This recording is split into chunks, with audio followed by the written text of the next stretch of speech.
It's time for Windows Weekly. Paul is back from France. He's a little jet lagged, but he's here to talk about what just happened. Threshold 2. It's been pushed out to the fast ring. We'll talk about what's new. Also, a new version of Windows Server. There's a lot to say, and you're going to hear it all next on Windows Weekly. Netcasts you love. From people you trust. This is Twit.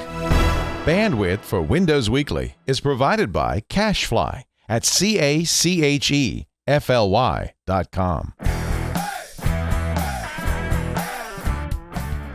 This is Windows Weekly, episode 427, recorded Wednesday, August 19th, 2015. This won't take long.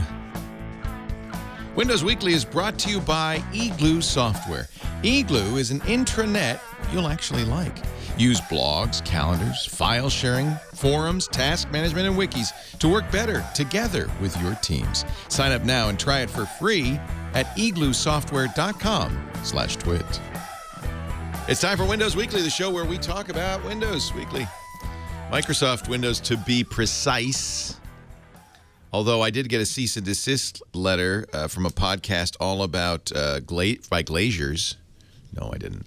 That's a bad joke. I'm sorry, what a long way around to make such a terrible joke. And I shouldn't do that to Paul, who's just now returning. I don't get it, Leo. What does it mean? This was supposed to be Cafe au lait. Yeah. Where's my Cafe au lait? So you got back yesterday from France. Yep, last night. A long flight, too. It was like 7 hours and 45 minutes in the air from Zurich. Oh. Did you fly to Zurich? 2 hours in the airport in Boston. I don't know if you've flown international. Anyone who has through Boston is a disaster. I saw your pictures of Logan. Yeah, that's a Hell's Antechamber, that thing. What a pit that is. And they've made it, if you ever thought that they couldn't make something awful even worse, visit the Boston Customs Passport Control area. It is a disaster. Yeah, it took 2 hours. Yeah. Oh, wow. Yeah, it does. Yeah. It does that. Oh, and by the way, here's the joke. After all this time, we were lines and lines and lines and lines and everything. So an hour and a half into this, I said, well, the good thing is, obviously our bags will be ready when we get out of here. Nope. They still weren't off the... Yeah, they were just coming off when we got out. Plane. We had to wait for our bags. Boston is just perfect. Lovely Logan. Yeah. Well, you're home. It must have felt a little bit good to sleep in your own bed last night. I couldn't tell you what it felt like, Leo. I was asleep in about 2 seconds. Well, the good news is it's only about 8 o'clock at night in Lyon, so it's okay. It's okay. Actually, so I got up at 5 o'clock in the morning, which is actually pretty good, right? Because you get that thing going, but we'll see. Yeah, well, it's going to be okay. There's always that 3 days in, you get that disorienting middle of the night thing where you roll off the wrong side of the bed and you're not sure what room you're in and where you are, that kind of thing. I hate it when that happens. I always think it's going to get easier, but I just don't. I don't travel well. You travel a lot for somebody who doesn't travel well. I like to be places. You don't I like hate there. The process of getting there. Hey, here's a shocker. Threshold 2. Some of us know it. At least we don't say it out loud, but we think of it internally as Service Pack 1. Or what Windows 10 was going to be. It's already going out to is this a fast ring? Who's getting this? I will. I'll do it. I'll get it. Who's getting it? It's people who are on the fast ring of the Windows Insider Preview. Okay, I think got I am. this yesterday. It was funny. Paul was in the air, as normally seems to happen now when we get a new preview build. It is uncanny. They do that on purpose. I think they do. Just to get Paul. I think they do. Yeah. Yeah, it's build 10525. Okay. It's the first preview build we've had since Windows 10 RTM'd in mid-July. And there aren't a ton of new features in it based on the write-up. They've got a new compression store feature that has to do with in-memory collection of compressed pages. They also have something new around. This is not it, right? The cumulative update is not it. Oh, but the next one is TH. TH. TH2. TH. That's it. Yep. Okay. That's it. Okay. Threshold 2, the quickening. This is the first insider milestone preview build as we head towards Threshold 2, which we think will be around October. So you're starting to see the testing of what comes after RTM. Yeah. So by the way, that compression store thing, I just wanted to mention real quick. It's not 100% clear if this feature debuted in this release or if it was improved in this release. I read the post a couple times. I couldn't really tell, but regardless, I'm actually kind of intrigued by this because anyone who's used computers probably knows that you have a certain amount of RAM in your computer. This has been true for almost 30 years, 25 years certainly. And when you run out of RAM, it will cache in-memory processes to disk, right? Which that's called slows performance a little bit. Swap disk. Yeah. And Windows has been doing this, for decades. Page file. Page file, exactly. Yeah. So in Windows 10, or at least in this release, it's unclear when it debuted. There's actually an interim step, which they're calling the compressed store. And what they're doing is they're compressing the processes in memory so that they're smaller and that more of them can be in memory.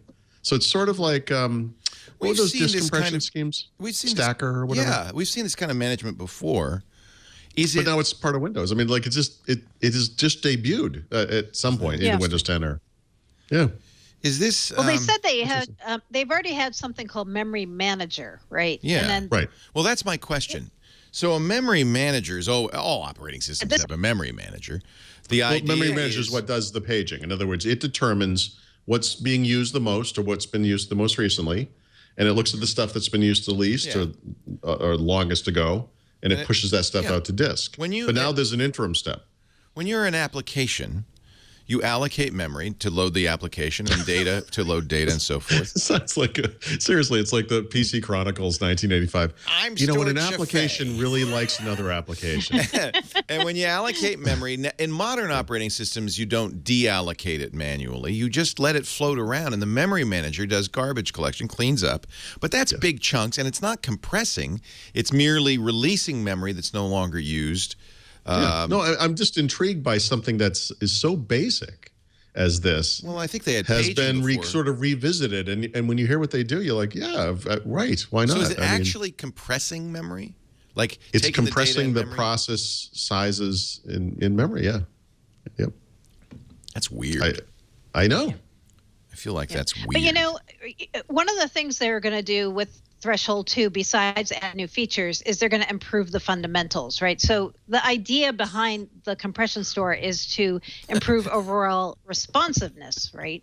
We have new special effects for the show. I was going to say that screen is the story of my life, by the way. The only thing missing is a be calm. Why don't you go get a sandwich? I like it when it goes, hello. Now, I'm still not done, but I'm just going to say, hello. Now, wait some more. Yeah, but this actually this applying Threshold 2 was surprisingly quick. I mean, that really went fast. So it's so this is the other thing. And Mary Jo, I've been away. We haven't talked too much. But were you expecting new builds like this, or were you expecting them to kind of just add features? I was thinking they were going to keep going. Yeah, like with an insider preview and all that. No, I figured it would be insider preview, but I figured like we would get features early, and they would just be, in other words, instead of getting a new build. Like if you think about, Windows, whatever, XP, Vista, 7, whatever, some build of the OS is released and it becomes public. And then they kind of fork the thing and they keep working on it. They make service packs and updates and everything. And to the public, like the build number never changes. When Service Pack 1 comes out, when some cumulative update comes out, the build number that we see publicly has never changed. But then when the next OS beta testing starts, we start seeing new builds. And they still are incrementing Windows internally, but we never see the new build numbers. And so now it's just an interesting sort of public version of what had been happening, I think, internally at Microsoft for a long, long time.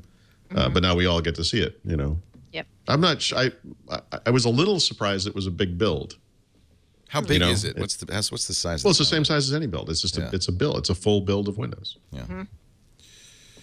Yeah, I guess because they're moving to that whole, as we keep hearing, Windows as a service, right? They're going to be building it in a new way and making it available. They even said in yesterday's blog post about this that they're thinking about making just to the insider ring structure. So there might even be a new ring. Like they've hinted there could be a ludicrous ring at some point. That's my rap name. Right. Ludicrous ring. Yo, yo, yo, I'm Ludicrous Ring. It ain't no thing. The big fat ring. I'm an insider. By the way, yeah, you talk exactly like my son. As with all young white men from the suburbs. It's like, do you even listen to yourself? Anyway. Gotta bounce, daddy-o. So, but this is, I guess why this is interesting to me is we know that Windows is going to be updated over time, every month, every quarter, whatever. Yeah. Is the expectation that they're going to require the public to download builds, like entire builds of updates at some point? You know, it's one thing to push out, you know, hundreds of megabytes of stuff every, you know, Patch Tuesday or whatever it was they were doing before. But these things are like 3.8 to 4 point something gigabytes in size. I mean, are they going to put one of these out every quarter now or something? I mean, that seems kind of Well, think excessive. what we've heard about so far. We've only heard about 2 major builds a year, right? Like Threshold 1 and Threshold 2. That's all for this year, right? And next year, Redstone 1 and 2, we think, same kind of thing. So I think that's how they are going to do it when these builds come, these bigger builds. Well, I mean, that's what I'm fairly guessing. monolithic. I mean, that's a big amount of code to throw down to, you know, people's PCs that much. Yeah, no kidding. Well, but we're on the ring. That's Sure. what you get when you know. But seriously, Oh no, isn't I'm that not what you complaining want? about as a tester. I'm thinking more of just normal people. In other words, in October or whatever, tens of millions, maybe hundreds of millions of people will have Windows 10, and they will get this update because we're all on automatic updates. Right. So we'll see. I think so. Another thing that changed, Paul, you may know more about this. I've been reading very conflicting reports about this today, but originally people had a different impression of who was going to be able to actually continue to test Windows 10. Like, were you going to have the activated genuine copy before you could go on to. And I've been seeing people saying that yesterday's post made them think it was going to be different. Now that you have to be on a genuine build that's activated in order to upgrade. I don't know. So I will test that now that you've said that. In other words, you could go to windows.com, download whatever the latest build is, which would probably be RTM. You would, in other words, install it, not activate, and then upgrade to this. What would happen? I think you have to be on this is what I'm a little bit fuzzy about. If you have to be on an activated genuine copy in order to download this. Right. I don't know. Which but wasn't what people thought they were going to have to do, right? Well, okay, so the alternative would be you could be perpetually using some free version of Windows just by virtue of being in the Insider program. That seems a little... Right. That's what people were kind of counting on, I think. Like they were thinking, yeah. I'll test that. That's interesting. But How would I test it, though? Because most of my machines... I'll have to use a virtual machine. Yeah. Okay. Yeah, I'll look at that. I don't know. Yeah, so there wasn't a whole lot otherwise in terms of new features, right? There was something to do with the color scheme with the start menu and actions, right? So, so the color thing is that in the shipping version of Windows 10, non-stylized title bars in Windows, and some of them are styles, like the Xbox app, for example, styles the window, are just white, which I think looks kind of terrible.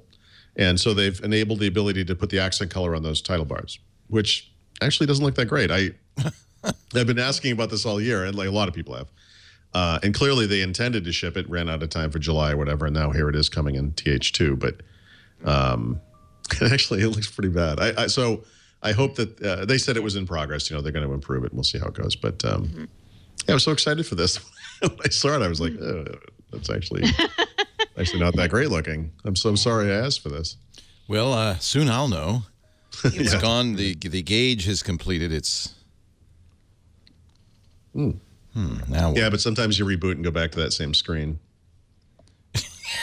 You know, the progress screen. Everything is... Yep. Yeah, it's working exactly. Yep. It's as we expected. Yeah. I'm going to just give up. I like when things work to expectations. I look forward to the. You know what? It's cool, and this is going to be pushed to everybody. You think in October? We think, so. around then. Okay, cool. Yep. But there's a lot more to come in Threshold too. It's not just going to be these minor it's tweaks. It's not just the color and the. like that we've. Edge will now have. Edge will soon, I hope, have plugins.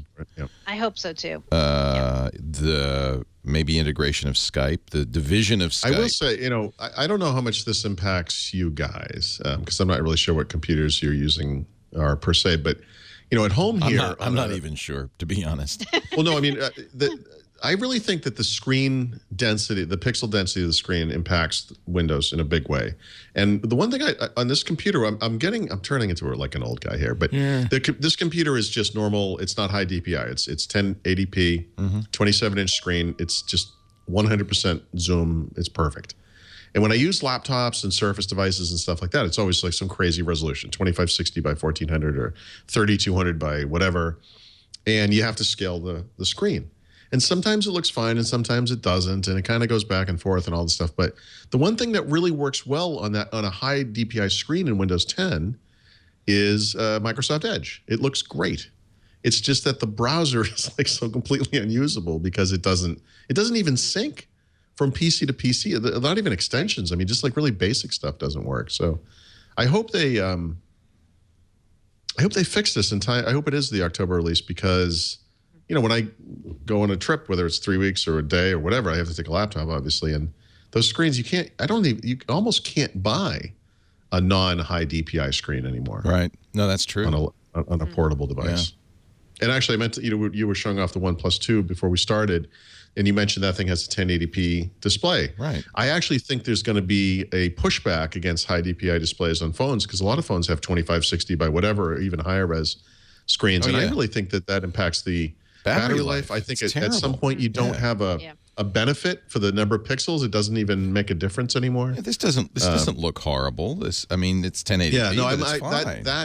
That aspect. Do you really of that need device, 550 dots per inch?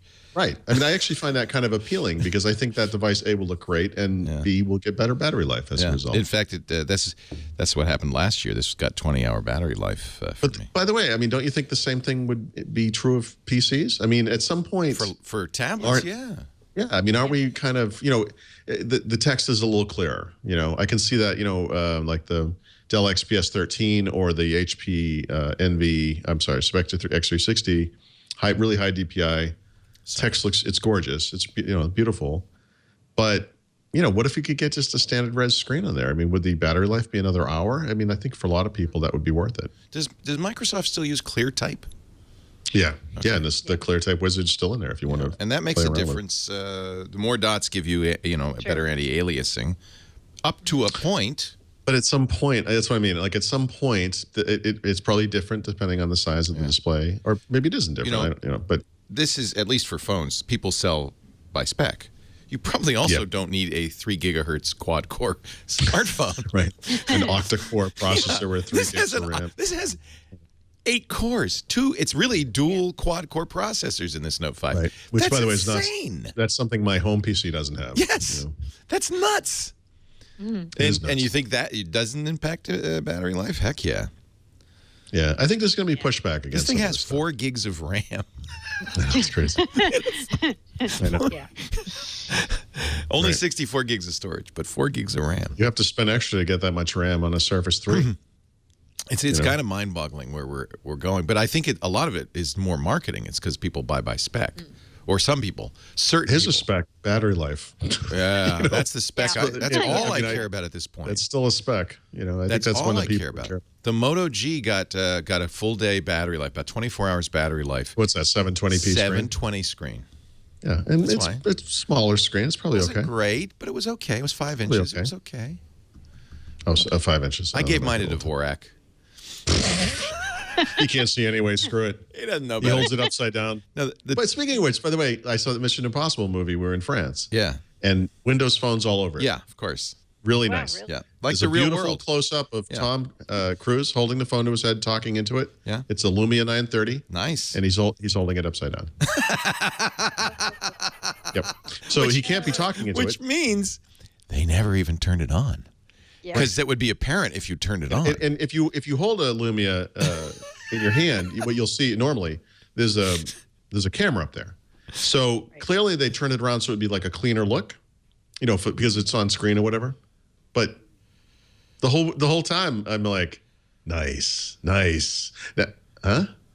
It's like he's holding it upside down. Idiots. That is really kind of stunning. Now I'm going to be looking for that. That's amazing. Oh man. Yep. Don't you have somebody on the set somewhere? Oh no, that's what I mean. I think they did it on purpose. If you think like it was a black one, but if you look at this one, like it's an Easter egg. If you think about you're holding it like this, you can see something. So if you turn it around and this was then black, you don't see the camera. Yeah. You wouldn't see anything. It's just a black slab. Even this thing over here, you wouldn't see because the back is black. When I would think that when a company like Microsoft does product placement in a movie, that there is somebody from the company on set.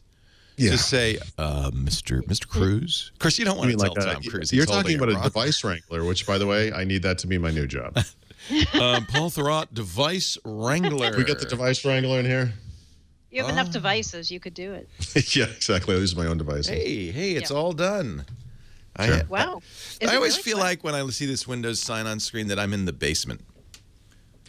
Doesn't that look like a basement window? Like I'm like, hi.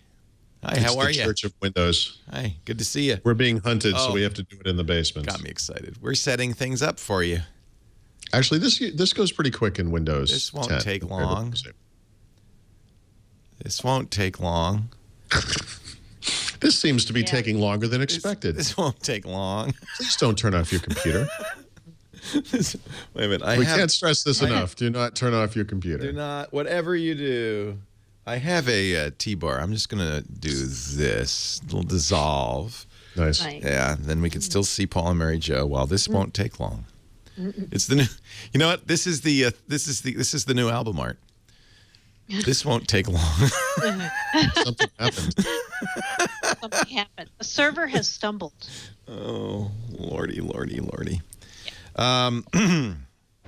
That's what I need a poster of in the back. Because something happened. Long. Something happened is a great T-shirt. So, wouldn't that be a great T-shirt? Game piracy. It's a problem. So, by the way, hearing about this problem from afar and seeing other people had written about it, I sort of assumed it was referring to the EULA that must be associated with the Windows Store apps, right? And that's not what it is. This is about online services, and this is even less of an issue than I thought it was. This is the same thing they do for Xbox, of course, because they have to have the same kind of agreement. They don't want you using pirated games. It's done. They're not going to, and they don't want you using non-licensed peripherals like controllers and things. Yep. Right. Because companies will take an Xbox controller, rip it off, steal it, make one that looks just like it, and sell it as their own thing. Yeah. Yeah, why would they want to allow that? And for this thing to be drummed up as like the next, Microsoft anti-piracy, anti-privacy kind of thing. This is just another non-issue. Yeah. Well, we should step back and say what happened, right? Yes, we're please. just jumping into the middle. Yes, please. So I thought people could read my mind. I'm sorry. Yeah, see, everyone was reading your mind. We've been talking a lot on the show lately about Microsoft's new privacy terms. And at the same time as they redid their privacy policy, they also redid their services agreement. And they're bringing all of the different services that they have on the consumer side together under one. It's like a EULA, but for services. They call it the Microsoft Services Agreement. So that now includes MSA. Yeah, right. Xbox Live is under there, Bing, Cortana, like all the Microsoft services, even Office 365 Home and Personal are in this one agreement. And so somebody noticed that when they were scrutinizing the new services agreement, that there's wording in there that says Microsoft has the right to go in and block you if you're using pirated games or if you are using unauthorized peripherals. So immediately people jumped to the conclusion that meant Microsoft was scanning your Windows 10 machine, and if they saw you ran a pirated game. Seems reasonable. That's what that's I not would what assume. it is. What does it mean? It's just covering the services, right? It's not this is not the Windows 10 not yeah, in other words, as part of like a Windows Defender scan, they're not looking for like unauthorized games in your computer. Oh, that's a relief. Right. It's just, in other words, they offer a service. Like Microsoft can't not have language like this, because if they deliver pirated software over their service, they're accountable. Right. Yeah. I mean, this is like it has to be there. It has to be part of the requirement. But, the one question I had after reading through all the takes on this was, because of the streaming between Xbox One and Windows 10 now, and that they're being able to stream games, does that have any new or extra implications for Windows 10? I don't know. I don't think so. I mean, it's not, because this now covers Xbox One, right? It covers Xbox One, but it also covers any devices connected to Microsoft's consumer services, right? So it covers, covers phones and all, right? Yeah, but Xbox One is a lockdown environment, right? So you're not going to have pirated games on an Xbox One. And if there were such an exploit, that would be shut very quickly. So it's not like you could transmit them around your house. But what's the difference? I mean, you're only doing a one-to-one on your home network anyway. So pirating games over here, you're streaming them to your PC. It's really the same thing. Yeah. But again, just because that wording was in there, people were immediately saying, "Okay, so." I just love that, but the leap here is amazing. Yeah. I like Leo said, is a very reasonable requirement, and then it turns into invasive and scanning your PC. Yeah. And it's like, that's literally not what it says. So just for those who are asking, because we get a lot of people asking about this, that's our best interpretation of it, and Microsoft's not really saying anything else. So. Oh, by the way, that's the biggest problem. I would say through all this stuff, this has been a very interesting opportunity for all of these little kind of anti-privacy type events that have occurred over the past whatever we're at, three weeks or so now. Yeah. Wow, what an opportunity for them to speak up and say, guys, actually. Look, it's 2015. We're going to be connected to the cloud. That's the way it is. I mean, I think we all understand that. Given that, though, we still have all of the controls in there that enable you to, if you skip through Express setup and don't bother looking at the options, like you said, most people do that. Absolutely. Yep. You do have the opportunity after the fact to go into settings and literally change every single option that you skipped over in the beginning and more. I mean, so if you want to wear the tin hat or the tinfoil hat and not, I don't want this. I want this doing this and all that kind of stuff. You can turn all that stuff off. For the most part, yeah. I should say for the most part. Obviously, there are some things. It's not 100% obvious what everything is doing. There are some options in Windows 10 that I think are a little dubious. I don't think they're privacy related. I mentioned the one about sharing update delivery over your home network and the internet, which I think is actually semi-insane for most people to do. And somebody, Peter Bright or somebody at Ars Technica, I think, pointed out that even when you disable a lot of this, Bing integration and all that stuff, it's still phoning to Bing. And it seems like there's some rationale for that, but it's questionable. But again, this is the point where Microsoft should just open up and say, guys, this is what we're doing. They should be promoting this as, even in this always connected age, Windows 10 really respects your privacy, and here's how it works, and it's odd to me that need to. We did a whole Security Now 2 weeks ago on the settings, and then this week Steve talked about it and said, I will never use Windows 10. Sure. He used a pretty, I won't repeat the word he used. No, go ahead, I want to hear this. He called it a turd. Wow. Here's what I have to say to that, Leo.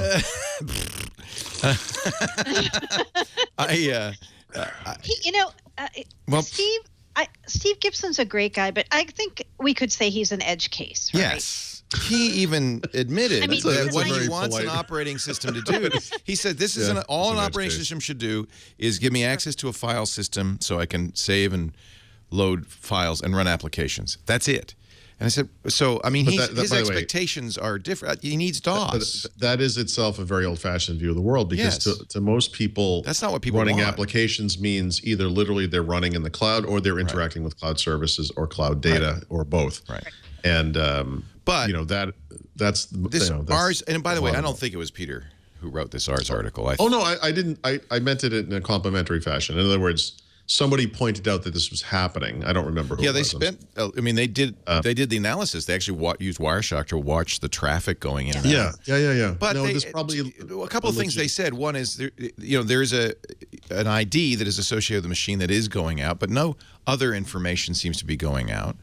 It's my opinion that it has to do with activation. That it has to do. I mean, no Windows 10 PC can it operate offline? I mean. Oh, yeah. Once it's activated, it stays activated, and it doesn't check. Doesn't call phone home. By the way, this update, I am activated, but it does now say I'm doing an evaluation copy, which is a little odd. Right, because you've continued along. Right. In Windows 10 Home Insider Preview Evaluation Copy Build 10.5.25. So that scared me at first, but I checked, and I'm still activated. So just so people don't freak out, when you do TH2 in the update, you now are back in beta land. Yeah. Anyway, he's an edge case is a good way to describe it, Mary Jo. And I'm sure he would acknowledge this, but he does speak to a lot of listeners who are very actively concerned about privacy. Right. And I think that many of them feel like his concerns are legitimate, and that in fact, he's an important voice, and the reason is because his level of concern is probably aspirational for most of us. It's important to understand what he's saying, but then we have to balance our own real world needs with those, in this case, privacy concerns. It just depends. I think most, and I don't mean to say it this way, but most normal people, typical consumers, if they were ever confronted by these issues, it would, this option does send anonymous data to Microsoft, but you need it because it's a digital personal assistant. How else could it help you if it didn't know stuff about you? Well, I think the Ars article said even if you turn Cortana off. Yeah, right. It did say that. Yeah. What I'm saying is I don't understand why it's doing that, so I don't want to come to some judgment. I agree with you, and Microsoft needs to step forward, just as you said, and explain. Microsoft is not as insidious as most people think. In fact, if anything, Microsoft is more often silly than they are evil. I think in this case, it is something that should be explained, and is probably perfectly explainable, and is probably not as evil as some people may think it is. That's all. And I just don't know. I don't know enough about it, so I don't want to opine on that. But it's not like Gmail, man. I mean, that was clearly. Come on. Oh no! I knew he was going to throw that in there. God, I already miss Mark Penn so much. Moop. No, I'm sorry, not Moop. MDOP. MDOP. I'm sorry. MDOP. Woo! Yeah, MDOP. MDOP is the Microsoft Desktop Optimization Pack, which is a whole bunch of virtualization and management and recovery tools that IT pros love to use generally. They have things like group policy management and virtualization tools, BitLocker administration and monitoring. So up till now, they haven't worked with Windows 10, but Microsoft released a new version of MDOP this week that does work with Windows 10 now. Nice. They also just are starting to roll out today the set of tools that everybody's been asking quite a bit about, which is remote server administration tools, RSAT. RSAT for Windows 10 is just rolling out today. Yeah, our audience was very concerned about that. I know, they were. Yep. So those are the tools that you use if you're on a Windows 10 machine to administer your servers. Yeah, lots of sysadmins in the audience. Yes. So not coincidentally, I mean, you'll talk about this in a few minutes, but with a new build of Windows Server 2016 happening, it almost seems like those things are related, right? I mean, it does. It seems not coincidental. Right. That they happen at the same time. Yeah, it makes sense, right? Another day, another Xbox update. So this one's actually the Xbox app for Windows 10. I normally don't actually write, every day, basically, some app in Windows 10 gets updated, and big deal, right? I mean, who cares? I'm not going to document or worry about that kind of stuff. But this one's actually kind of a big deal because over the past week or two, people were noticing that there was a hidden switch in the Xbox app where you could enable higher quality streaming of games from Xbox One. And in this release now, it's official. And so basically there's a very high quality setting which gives you 1080p, 60 frame per second video. Obviously, you want an Ethernet connection and a good speed network, but dramatically better quality than you could get before. And there's a bunch of other stuff. This tiny, right-click stuff and different views and stuff they added to the app. Normally, whatever, who cares? But I think the addition of 1080p video streaming is kind of a big deal. Of course, the minute you got home from France, you ran to your Xbox. So, by the way, that's true. I posted pictures of that this morning.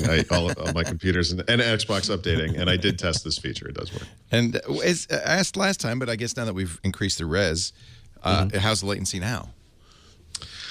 Well, so the thing I had said to you, when I tested this previously, I've tested it in two ways. My computer here, which is wired, to the Xbox One, which is also wired. And so the latency there is actually pretty good, it is not bad at all, I should say. It's not really noticeable. It's fine. Of course, they're right next to each other. I mean, whatever. Some time ago, about a month or so ago, I was testing it on the Surface Pro 3, which I was connected to the HD TV out in the living room, and I was doing it over Wi-Fi. And the latency was actually pretty bad in the beginning, but then it got better, the latency got lower, I guess, as it went. It kind of picked up or picked down. You know what I'm trying to say. It got better.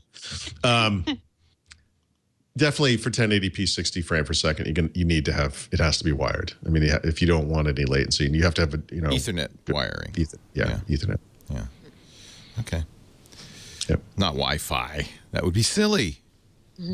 No, I mean, what you really need is automatic, and it should be based on what the network quality is. And so it should be like when you stream HD video, it kind of comes in and gets better over time. But I don't know that I don't think it has that capability. Okay. Mary Jo, did they fix your Windows Store glitch? Oh man, finally, yes. Yes, the store is no longer stumbling on my Windows 10. Woo! Why did that happen to some people and not others? Yeah, you know what? We still know very, very little about what happened here. Last Friday, I went on my Windows 10 machine. I turned on the store, and it was working. Like I didn't do anything, and it was just fixed. And then later that day, Microsoft released a cumulative update for Windows 10, and they said to me, "This is what is fixing the store." And I said, "Well, my store was already fixed before I applied that, so that's not it." I don't think that's it, but and you know what? It fixed it for me. Well, something fixed it for me. Something fixed it for a bunch of people, and there are still a number of people who say the Windows Store is broken for them. So we don't really know what got fixed for some people or why some people never even had this glitch at all. We don't know anything, and this is a good time to rant about cumulative updates for Windows 10. Okay. Because we've had 4 of them now, and we know almost nothing about what is in any of them. We know sometimes there was one cumulative update 2. We saw they had a bunch of security fixes in that one. Cumulative updates 1 and 3, we don't know anything about what was in them. It just says we made some fixes to Windows 10. That's what it says. And you get it and you apply it and you hope for the best. Wow. Yeah. I don't know why they are not itemizing it. Do you, Paul? Is there any No, and this actually ties back to what we were saying about the privacy stuff earlier. This is the time to be transparent. If you want people to buy into this world of rapid release and cumulative updates and all that stuff, you got to let them know what's in the sausage. Like it's amazing to me. The other thing is, this is only semi-related, but you ever do this? You go into Windows Update, like Leo just did, and it says you got updates, and then next to it, there'll be a little like click here for more information. And when you click there, it goes to a different screen. It just says the same exact thing. There's no more information. Yeah, it does. It literally just says the name of the. You wanted more information? I'm sorry. Oh, did you want more? Yeah, exactly. Did you want me to do what you said you wanted me to do? I'm sorry. I mean, it's just. I feel like this stuff is going to happen, but I don't know. I really. They're very poor at communication. They're very poor. It made me nervous Friday because my Windows Store was fixed, and then they pushed something out that said, "This is the fix for the Windows Store." Yeah, I would have been nervous. So should I apply that now since my store is working or not? And I did. But and it worked. It kept working. But if they want us to buy into the whole idea, we're going to do these continual updates and fixes for you, and you're just going to get them and you're going to love them. We kind of need to know, I think, what's in them. I also, this is semi-goofy, and this is something, actually, it's interesting, because I just whipped out the Mac when I got home today to get that up to speed and do boot camp and whatever stuff. You do updates to the store now on the Mac, right? So the Mac has a store, like a Mac app store, and you actually do like OS updates to the store, right? Yeah. So they actually have like a single place now for updates. It is semi-goofy on Windows that the built-in apps are updated to the store, right? Which is the real reason you need store to work. Even if you have no intention of ever downloading Minecraft or some other app or game or whatever, in order to keep your system up to date, not only does Windows Update have to be happening in the background, but the Windows Store has to be happening in the background, because apps are updated every single day. And it's a little strange to me, because I wouldn't be surprised if the back-end mechanism for these things was in fact the same, but that there are two separate UIs for this for some reason. Yeah. So, that's an unrelated complaint, but semi-related, I guess. Yeah. Definitely related. Definitely related. I keep thinking maybe the reason they're not telling us is because they don't want people to think there are all these updates, right? You see a list of like, here's 20 or 50 things we fixed in this, and then you're like, wow. Why were there 50 how things broken was it? Right, yeah. No, but that's, so every version of Windows, sometime before it's released, that someone will leak something where it will say, there are 50 priority 1 bugs, and these are the things that have to get fixed before Windows gets released. And there's always this kind of knee-jerk reaction from the public where it's like, wait a minute, how do they have so many priority 1 bugs this late in the game? The unfortunate side effect of being transparent, of course, is that you're transparent, so they can see what's they can see all the ugly stuff. Sure. But you can't take half steps. You can't. There has to be a level of trust here. Is making the good point that really 99% of Windows users won't even care or notice, and they don't even know where to look. So this is now, of course, people who listen to Windows Weekly care a little bit harder. How about if you're a system administrator and you want to know whether you should be? Yeah. It's like, I really want to know what this update is because I want to figure out if I need to roll it out. And you click on the thing and there's no more information. Completely legitimately. And that's the opposite of inspiring confidence. Does Microsoft need to have? I guess they feel like that. Well, we don't want to burden the normal user with excessive. Yes. Don't worry your pretty little head. Yeah. Here's what they need. They need a ministry for truth. Yeah, that's true. They need like a Baghdad Bob type guy. Yeah. Who can just stand there and tell people everything's fine. Yeah. Yeah. I guess, though, that's kind of also why they get away with. I mean, we spent a lot of time and have been for a year complaining about Microsoft's communication. This is. But by the way, get away Mary Jo with and I have careers because of this. Yes. But they get away with that because it's just us. It's a few people. But it's not just us anymore. I mean, this is the point.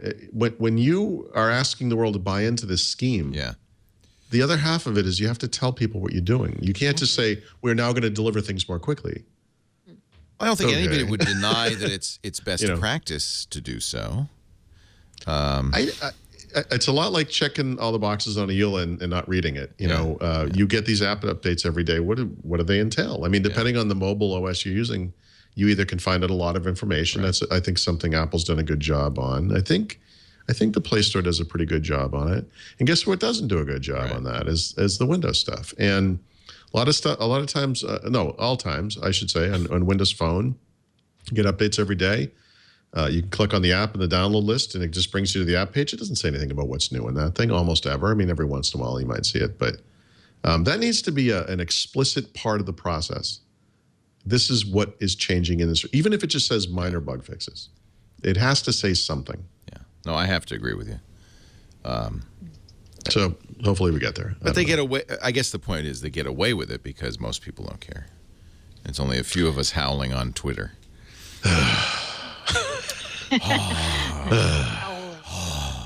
So I'm going to read this, and you can explain what I'm saying.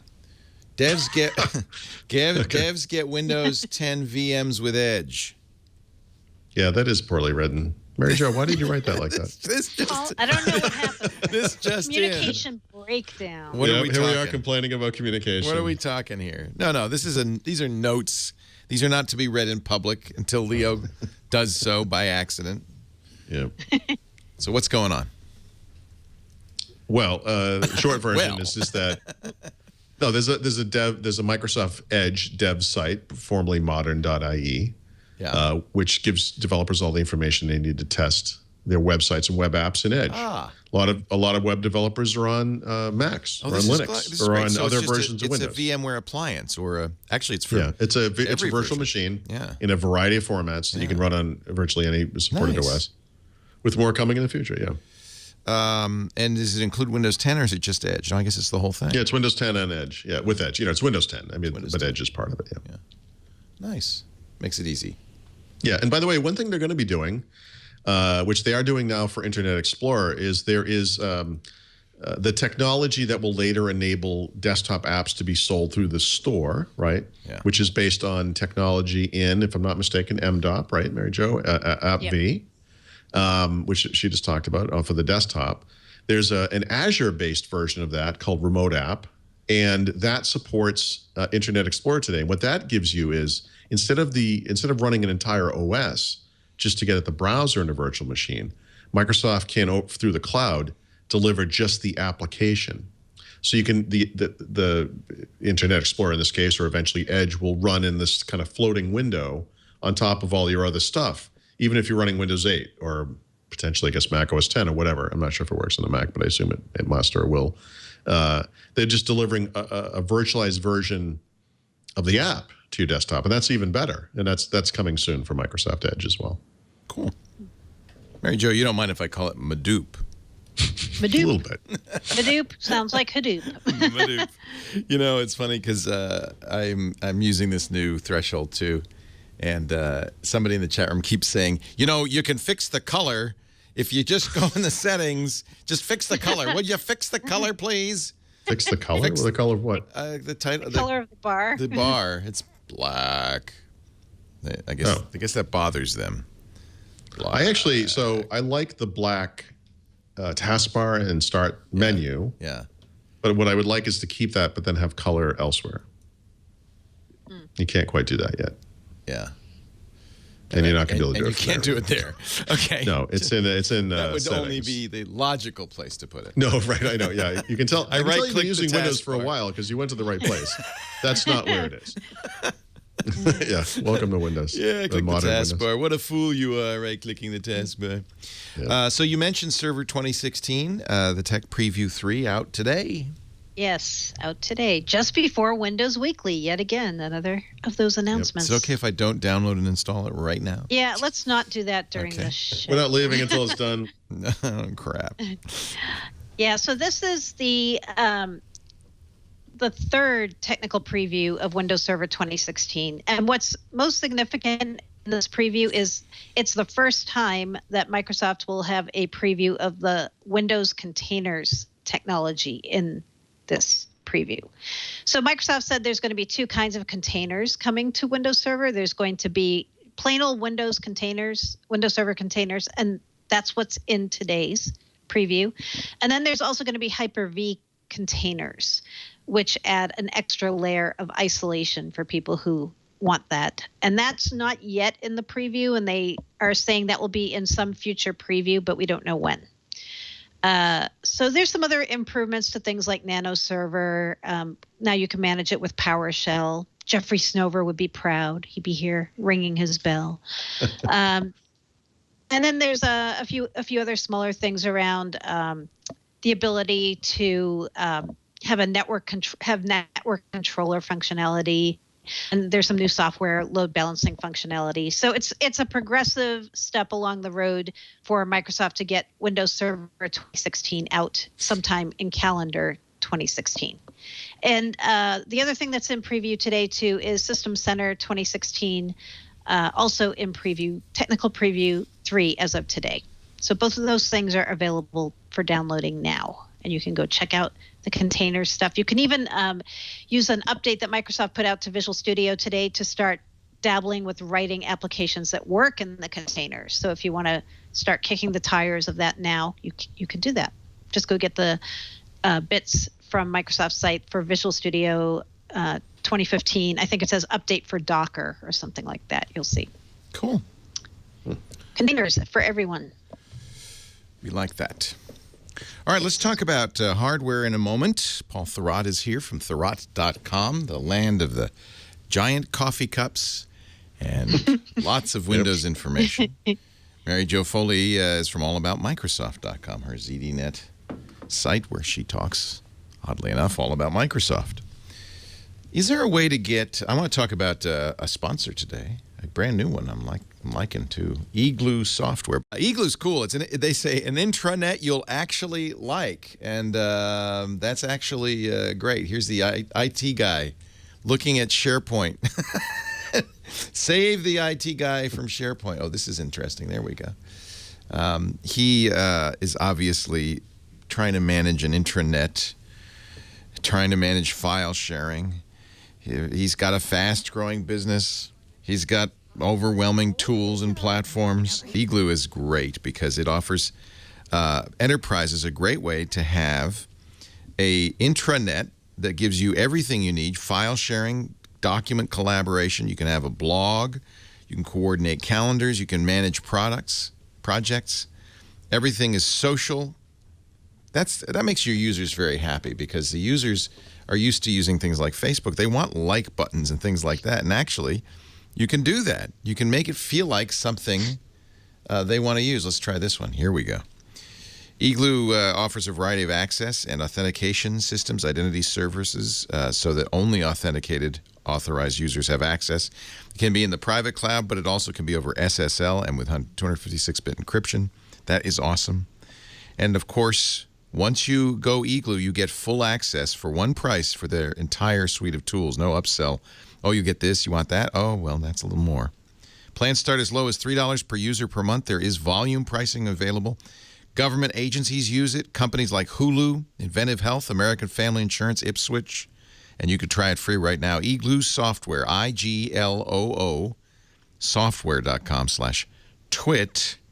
When you sign up for that link, you're going to get your own Eagloo. This is actually a great way to play with it. For up to 10 people, absolutely free forever. So if you've got a small enterprise or, you know what, a small group and you just want to try it, it's free forever for up to 10 people. igloosoftware.com/twit. This is a really nice solution. It makes it very simple to use and to set up. A lot easier than SharePoint. Eagloo, your new digital workspace in the cloud. igloosoftware.com/twit. You're watching Windows Weekly. Paul Thurrott, Mary Jo Foley. And we are talking about Windows and the new Windows. And let's talk about new Windows hardware. I guess Sony has something new. The Viao is back. Not Sony anymore, right? So in February 2014, Sony sold off their Viao line. I thought they were just getting out of the business, but somebody bought it, huh? Yeah, it was basically an investment firm of some kind, and they have big plans for this. They're going to expand Viao into other device types, including robots, and then they're going to have an IPO, and they're going to get out. And I guess it's been going pretty well. So they've been in Japan for the past year, and they're coming to the U.S. And the reason this is kind of worth noting is that in the U.S. they're going to be sold to the Microsoft store, so they're going to be signature PCs. Yay! Now, it's a smaller company. In fact, I think they only have a couple hundred employees, and they don't have the full Viao lineup like they used to, but there'll be laptops and things in the future. But what they're coming to the U.S. with first is just this single device. And it looks a lot like a Surface Pro 3, but it has a hardware keyboard, like a real keyboard and a pen. And they're expensive. I mean, they're kind of niche-y, expensive graphic artist, drafter type devices. So it's going to be over $2,000.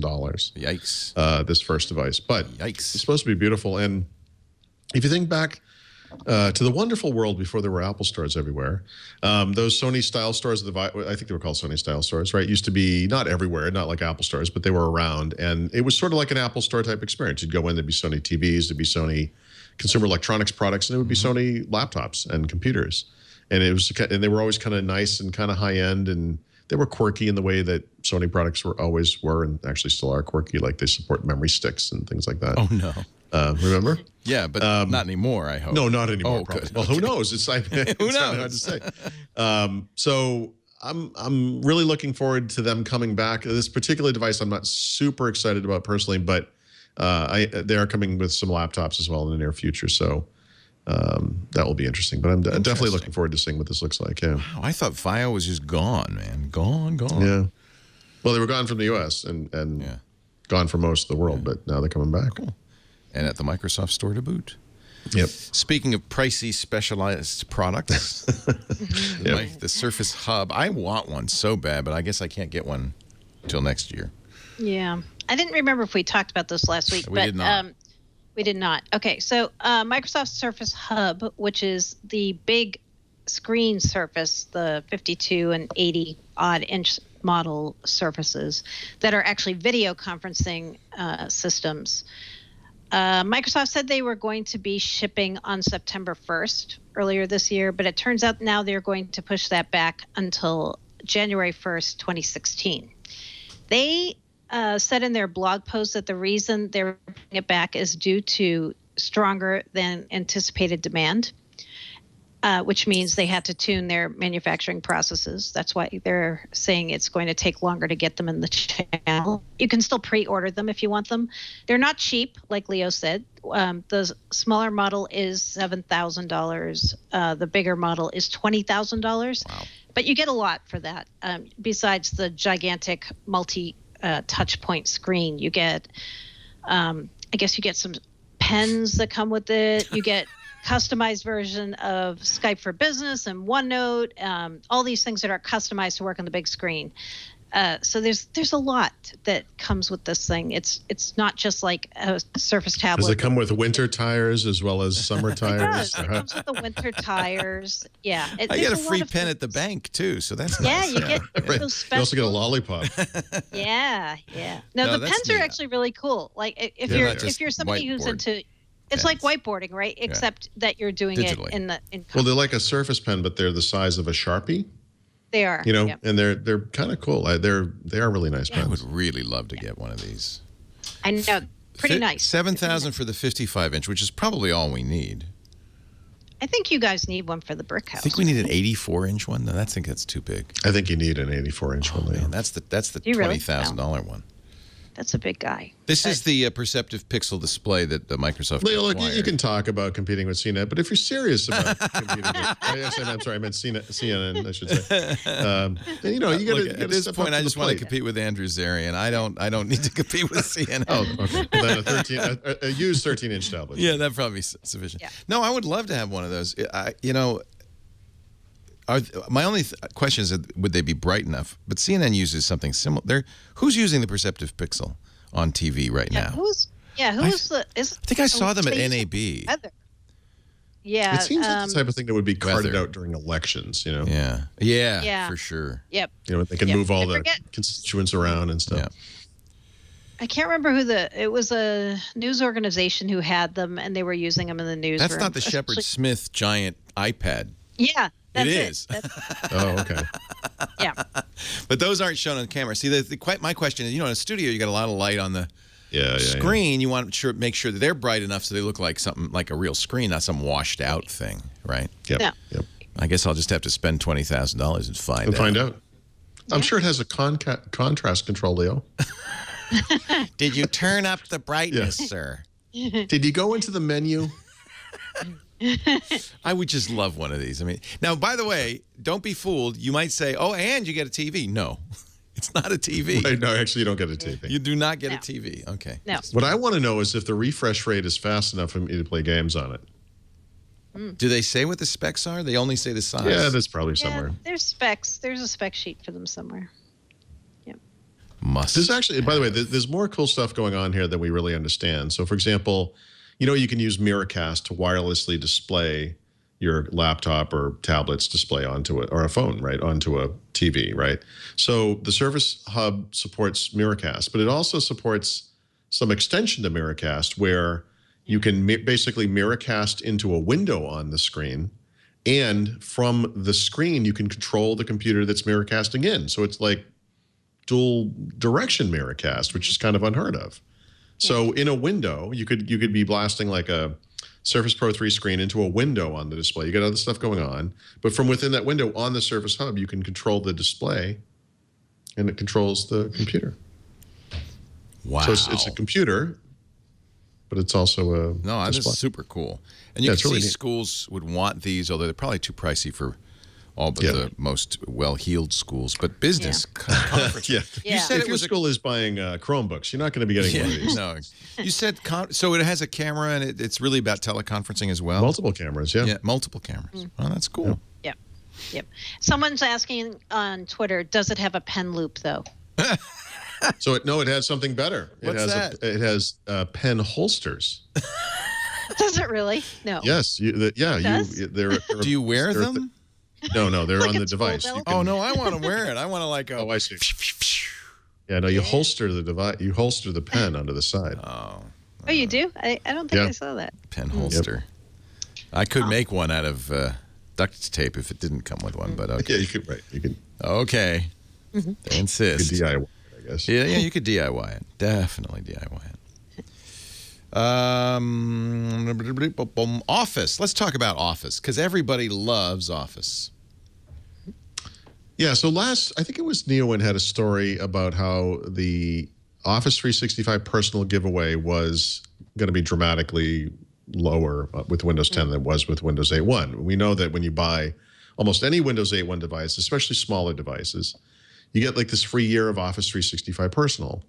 And my understanding, and this goes back to last year sometime, was that this was coming, right? That once Office Mobile, the Office mobile apps for Windows 10 became available, they wouldn't have to do this anymore because now they have this free thing they can give away with computers.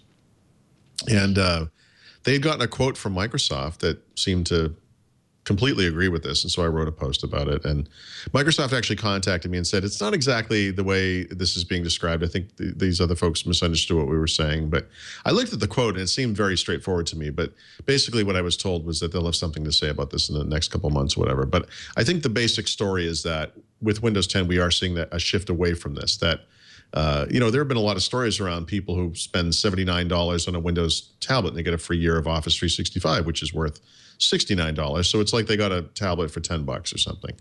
And that obviously seems like a non-sustainable business model, and we also know from stories from last year that Microsoft in the Windows 8.1 timeframe was giving away the OS with Office 365 Personal for the same price as the OS. So it was either free to OEMs or very low price, depending on the size of the screen and all that kind of stuff. So I do think this stuff is going away. I do think that Office Mobile is going to be the typical PC bundle for Office that you get with Windows. I do know that if PC makers want Office 365, they will continue to be able to offer that, but they'll have to pay, some small amount of money to do that. But I think this, regardless of the timing, I think this shift is happening.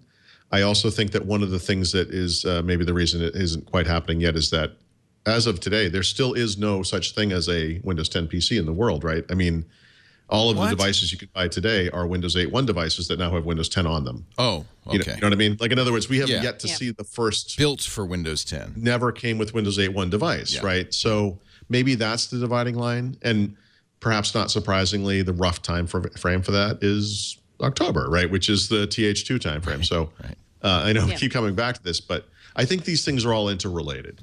And so regardless of the exact timing or the exact details, I do think this shift is underway and is happening.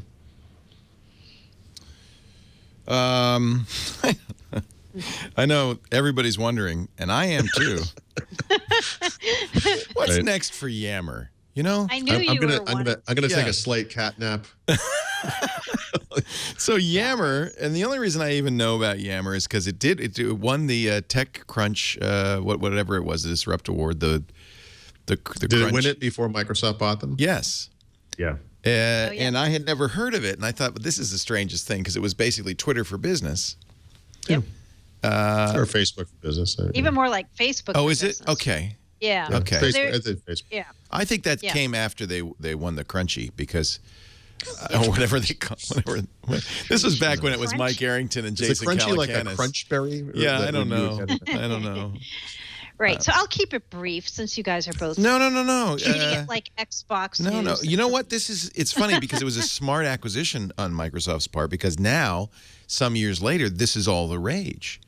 Right. You look at Slack and yep. HipChat, Yep. and I mean, this is Exactly. enterprises want this. We just did the Eagloo ad. This is what enterprises want. Yep. So it's enterprise social networking. Microsoft bought them back in 2012 for $1.2 billion. And ever since, people have been kind of wondering, okay, here's Yammer over here, and here's everything else Microsoft's doing with Office. Are they ever going to integrate them? Well, Microsoft started taking some of the concepts from Yammer, and they were building them right into Office 365. So then people were kind of worrying about the opposite, like, wow, they're just going to take all this stuff from Yammer and kill it. Instead, what they're doing is they're keeping Yammer available as a standalone option for people who like to work that way and to use Yammer as their channel for interfacing. It's actually very efficient. It's really a good way to work, I think.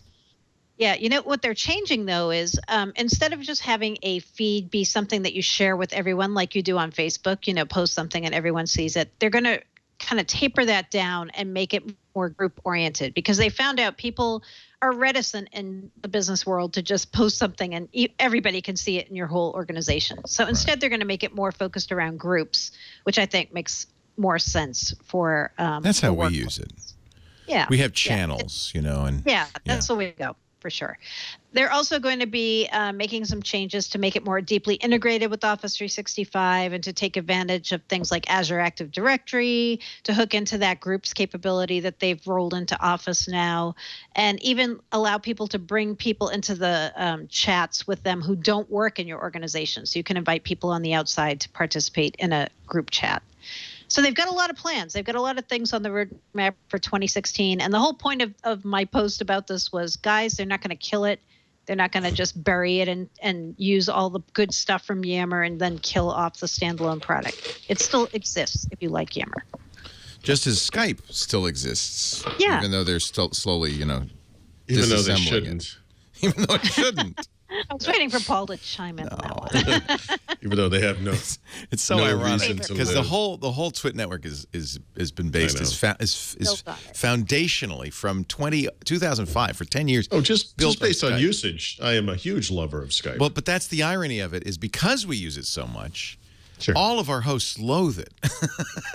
Yes. Yeah, right. It's the familiarity with Skype which causes this problem. Breeds yes. contempt. Yes. Yep. It's so. All you got to do funny. is use it. Yeah.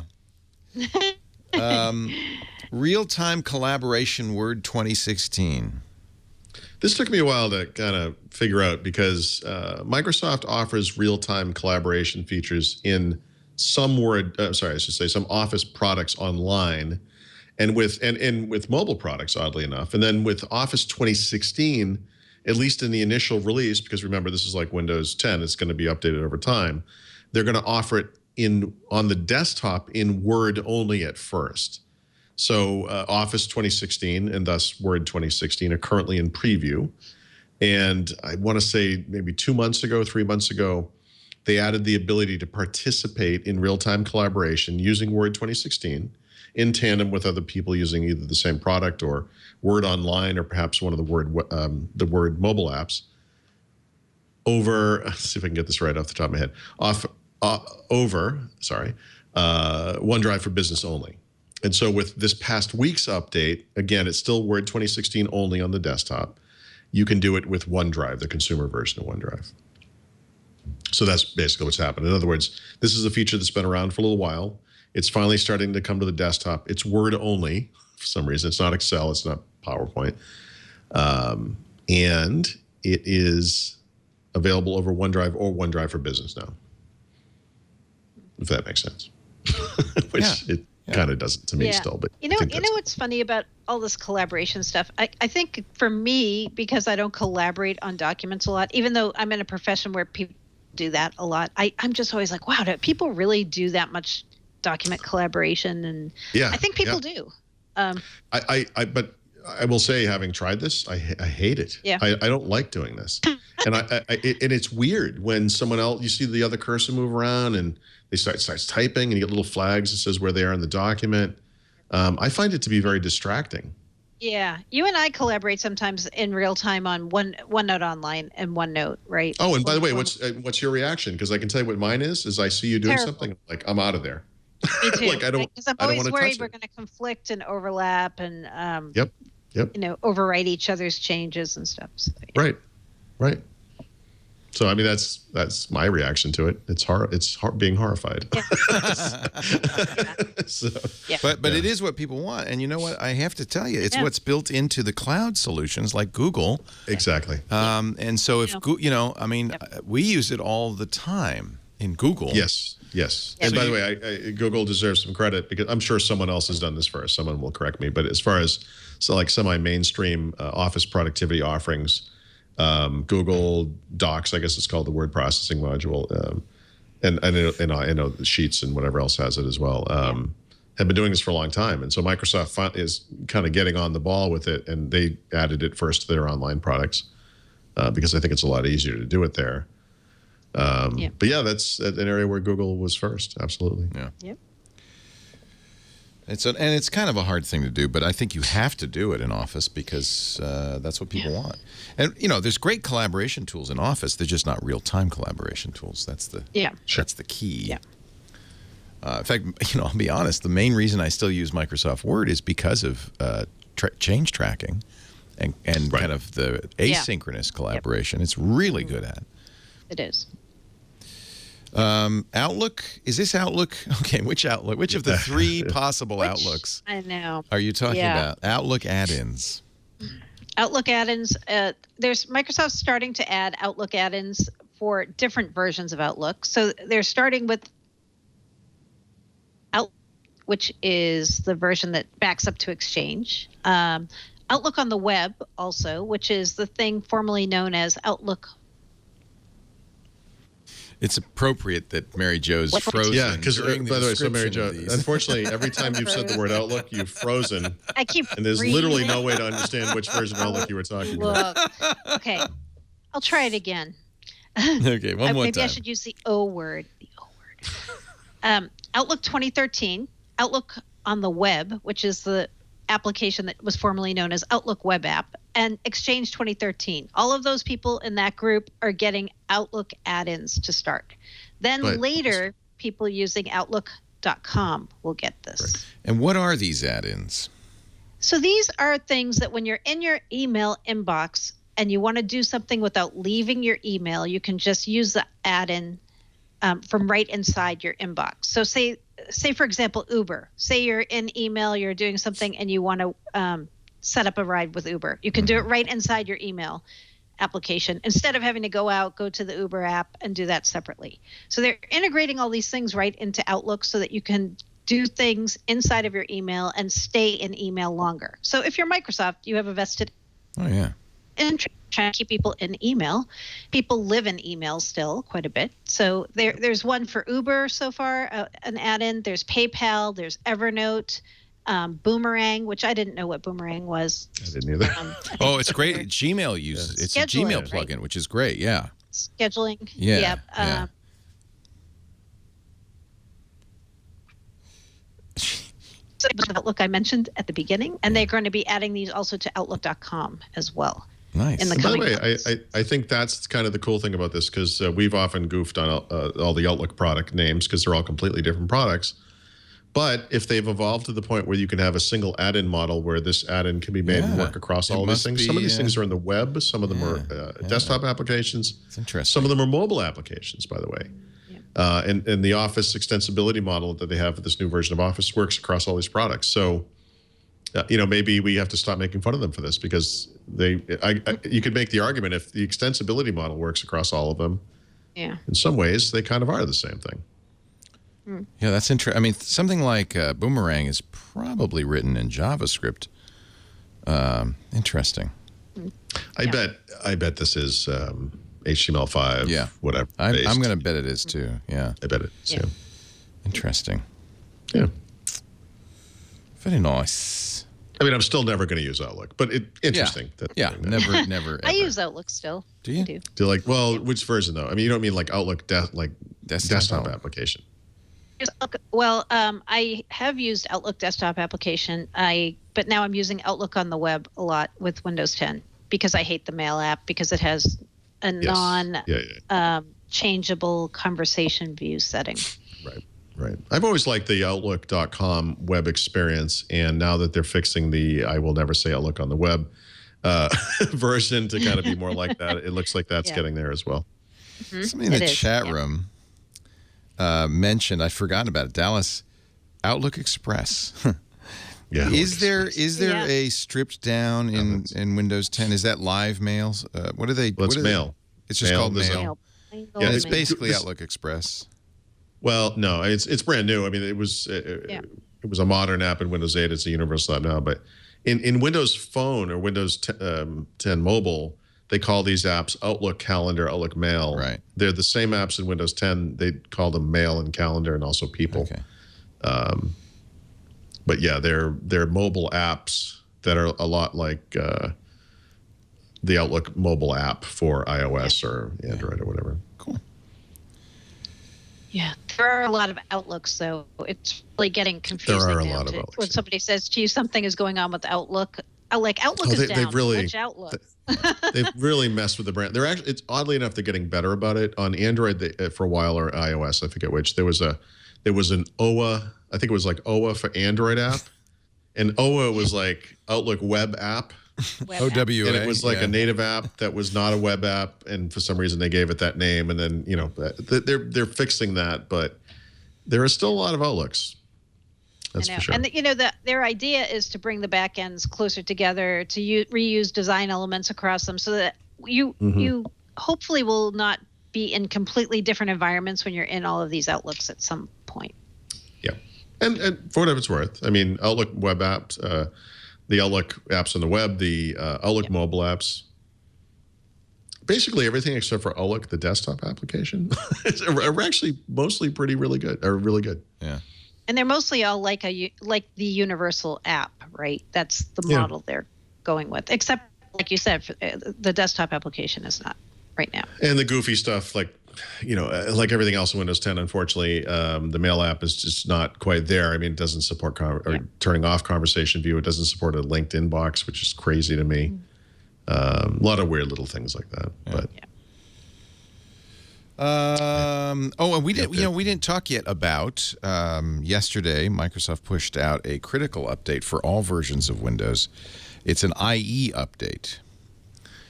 Wait, I don't know anything about this. Okay, good. So we'll just move along. I think Mary Jo wrote a story about it. I didn't. I didn't write it. Somebody at ZDNet wrote it. But what I can tell you is it is for every version of Windows, including XP.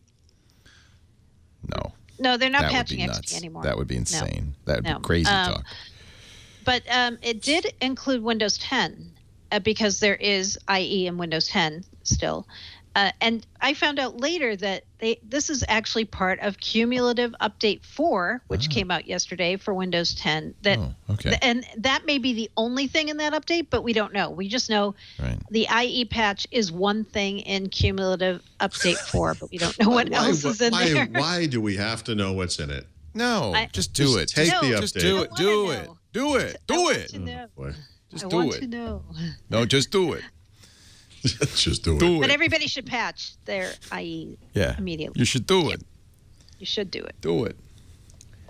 What was that? The wedding crashers, or was it? I'm not even sure. It was a Ben Stiller character, I think.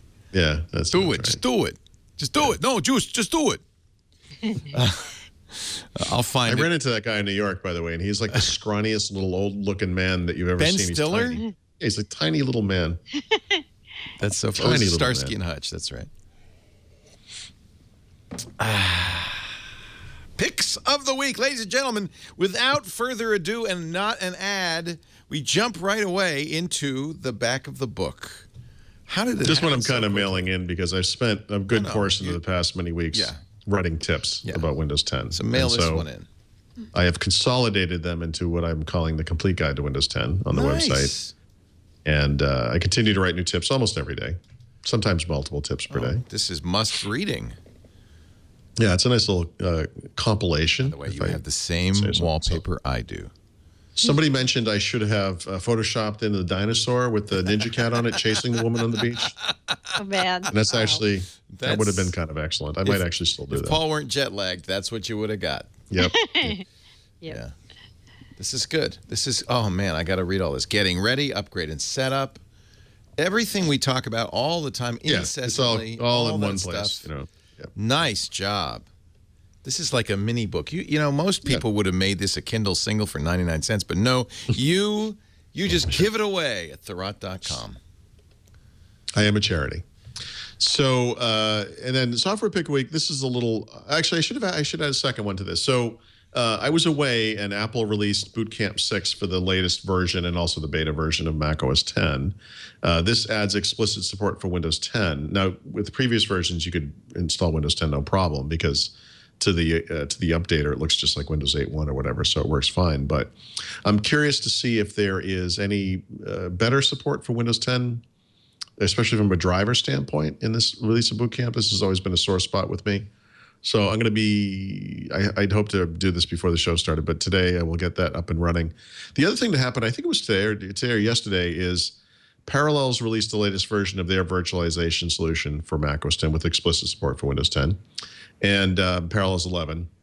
And that's actually the thing I do use on a Mac to run Windows, not Boot Camp, because I've actually found that Parallels works better than Boot Camp, which makes almost no sense at all when you think about it, because it's like a virtual solution versus a physical install of the OS. But actually, I think there's some neat stuff in there. Performance is great. OS integration is fantastic. And they've done a nice job of marketing this version because, you know, they're basically saying, look, you can get Cortana on your Mac, you know, which is, I guess, is sort of true.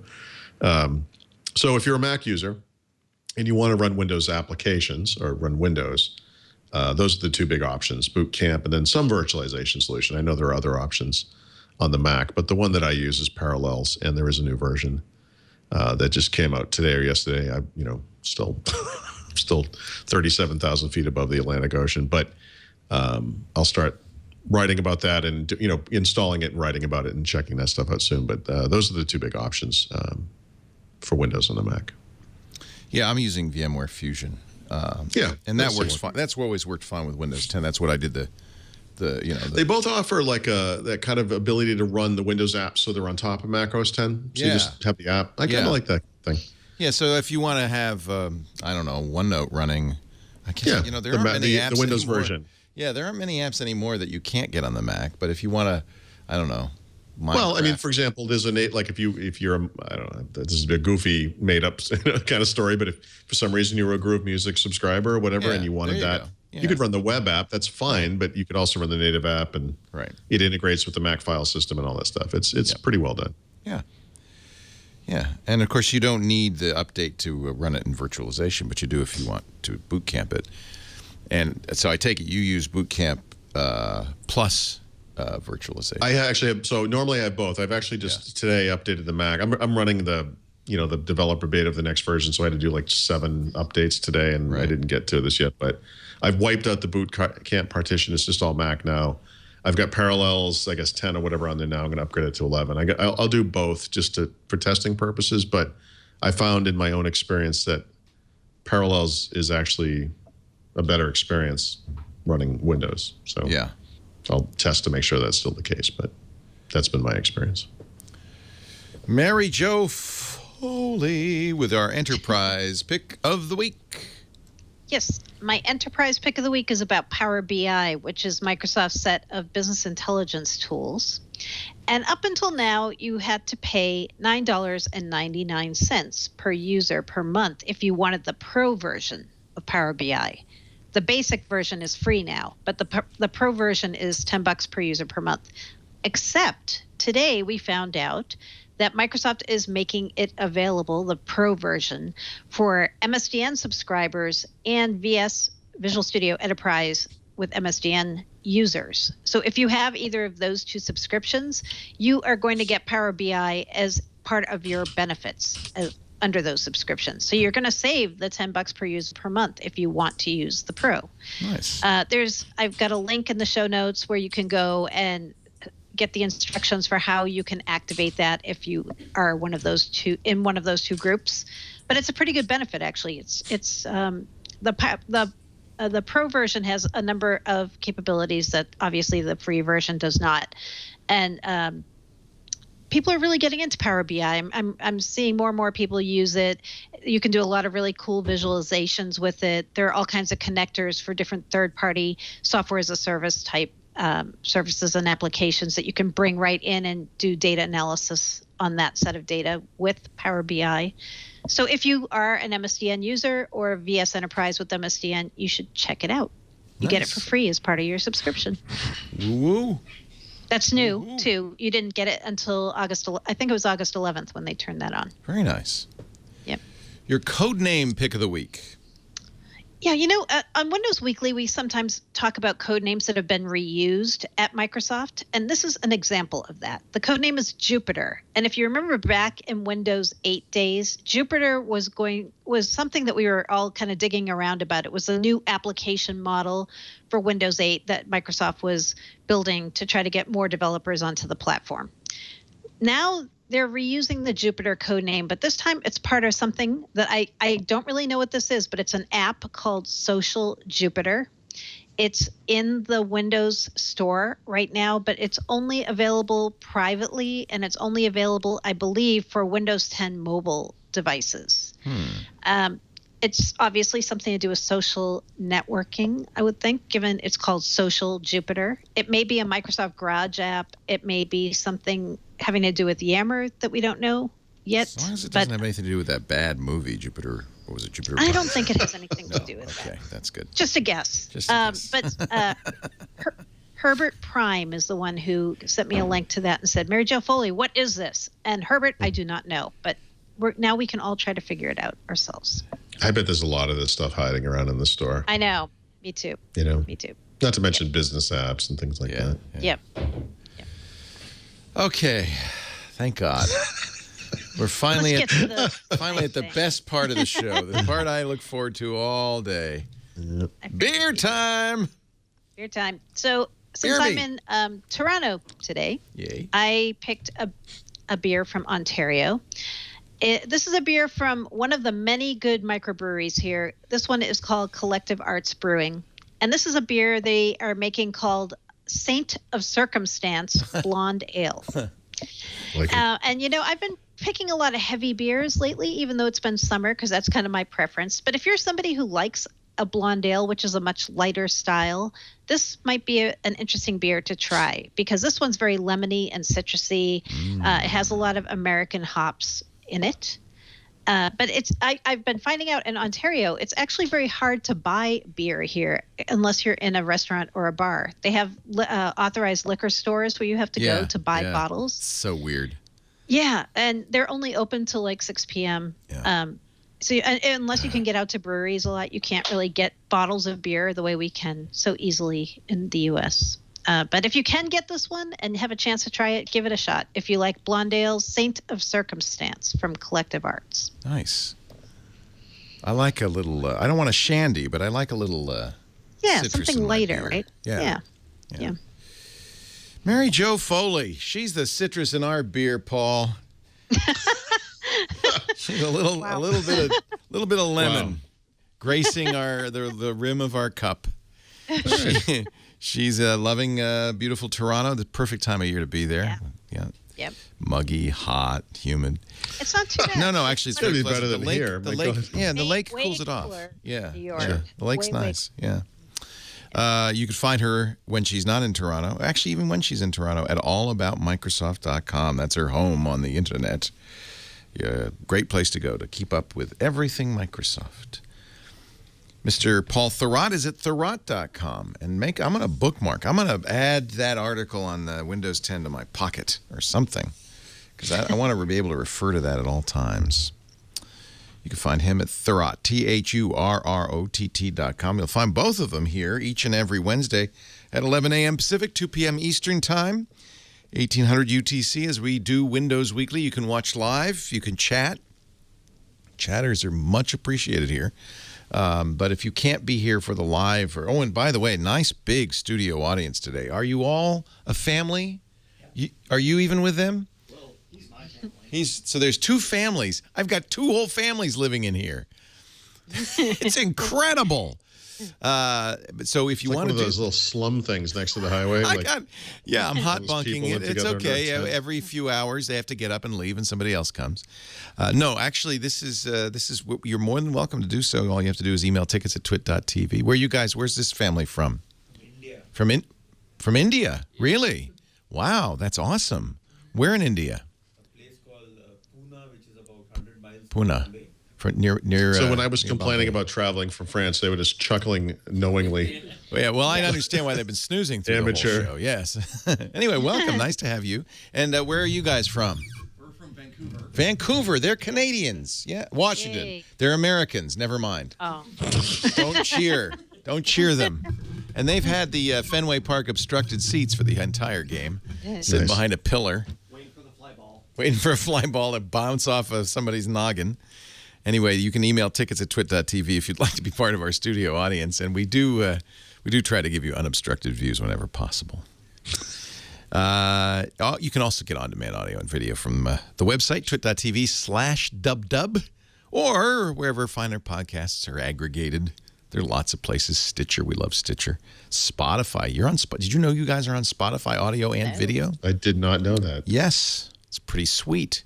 You would know that if Now you my didn't use a my Windows daughter's phone. going to think I'm cool finally. Yeah, show her. I can't wait to tell her. Show her. Yeah. Daddy's on Spotify now, right up there with Actually, you know what Imagine she said to me? Dragons. She just said to me, she says, you know what I miss the most What? about France? And I said, what? She says, the French ads on Spotify. Oh, that would be fun. Yeah. 95.